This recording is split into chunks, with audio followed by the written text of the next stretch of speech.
With less than 2 weeks to the midterm elections, the package bombs sent to prominent Democrats and CNN appear to be the latest example of how extreme and divided the political climate in this country has become. Joining me now is John Gizzi, White House correspondent for Newsmax. You have been in this business, John, for a very long time. How long have you covered Washington? Decades. Decades. Exact 39 years. So, is this the most heated you've ever seen the political rhetoric or not?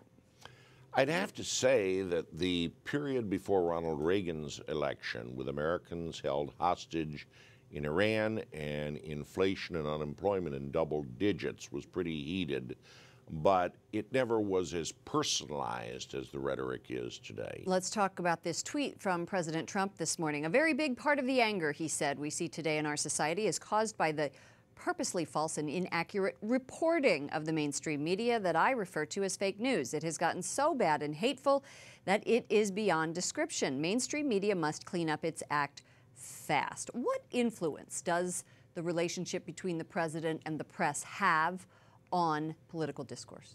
Well, when there is constant disagreement and there is constant rancor, the rhetoric becomes very incendiary, and it not only is upsetting to people, it distracts from serious discourse on issues. I gave a talk on this, by the way, at Millersville University in Pennsylvania, and I pointed out that there has to be some kind of pilot project in media and with politicians to bring back civil discourse in journalism in general.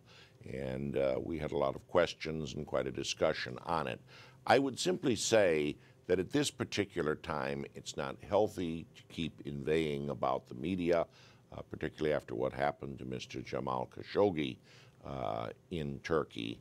And I would just suggest to the president, someone he knew who predicted his election, he might follow his advice. Richard Nixon, elected president 50 years ago in this November 5th, once said, when the action gets hot, keep the rhetoric cool.